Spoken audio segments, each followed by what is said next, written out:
23 लाखांच्या बस bag lifting प्रकरणातील 3 महिला आरोपी जेरबंद. गुन्हे शाखा अंबड युनिट क्रमांक 3 ची उल्लेखनीय कामगिरी.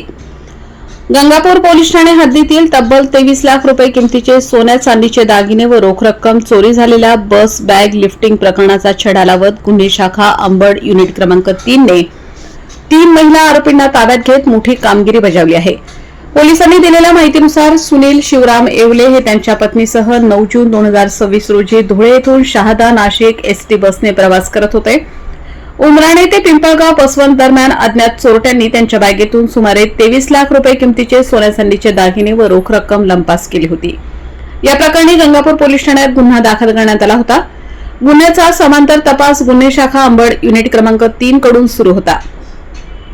तपासादरम्यान पोलिसांनी तांत्रिक माहिती, सीसीटीव्ही फुटेज तसेच गुप्त माहितीच्या आधारे संशयित महिलांचा माग काढला. तपासात या महिला बस स्थानक व गर्दीच्या ठिकाणी प्रवाशांच्या बॅगा व मौल्यवान वस्तूंवर लक्ष ठेवून चोरी करत असल्याचे उघड झाले. पोलिसांनी कारवाई करून 3 महिला आरोपींना ताब्यात घेतले. लागम्मा उलगैया गहुडी, चिकलठाणा, छत्रपती संभाजीनगर.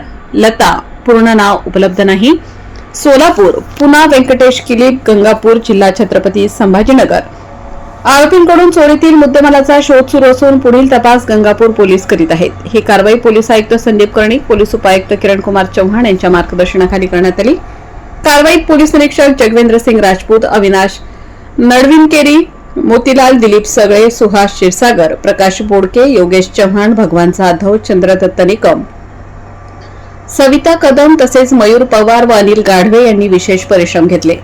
या कारवाईमुळे बस प्रवाशांना लक्ष्य करणाऱ्या बॅग लिफ्टिंग टोळीवर मोठा आळा बसला असून नाशिक शहर पोलिसांच्या गुन्हे उघडकीस आणण्याच्या क्षमतेची पुन्हा एकदा प्रचिती आली आहे. वृत्तसंकलन रफिक सय्यद.